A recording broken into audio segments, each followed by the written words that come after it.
Bonjour, la fonction exponentielle a été construite sur la lettre E pour que sa dérivée soit simple. Très logiquement, dériver des exponentielles ne doit pas être difficile. C'est ce que je vais vous démontrer dans cette vidéo. Nous avons vu que l'exponentielle est sa propre dérivée. Cependant, attention, si l'exponentielle porte autre chose que x, la formule ne marche plus. Par exemple, e de moins x n'est pas sa propre dérivée.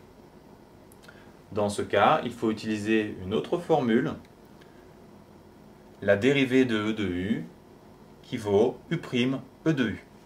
Très concrètement, il faut dériver l'expression en u, puis recopier l'exponentielle.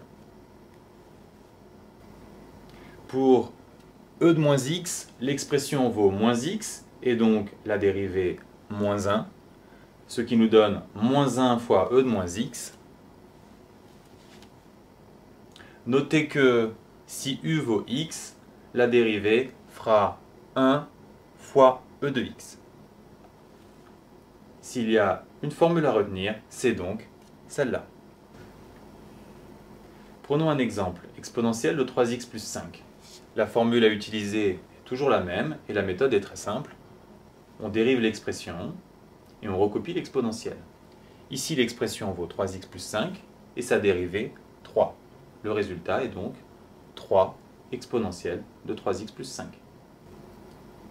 Prenons un autre exemple, un peu plus complexe.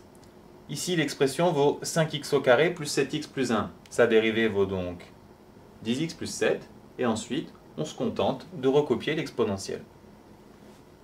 Tout simplement.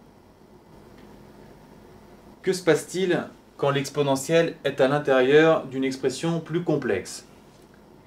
Il faut tout d'abord se rappeler ses bases sur le chapitre de dérivée, et donc la forme globale de cette expression est un quotient, donc du type u sur v, et appliquer la formule associée qui est la suivante.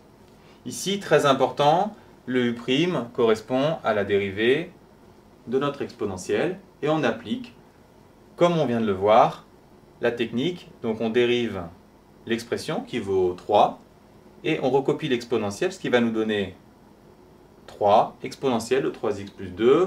Je ne détaille pas la suite puisque c'est classique. Ce qu'il faut retenir, c'est que la difficulté ne vient pas de l'exponentielle, mais de la lourdeur de l'expression.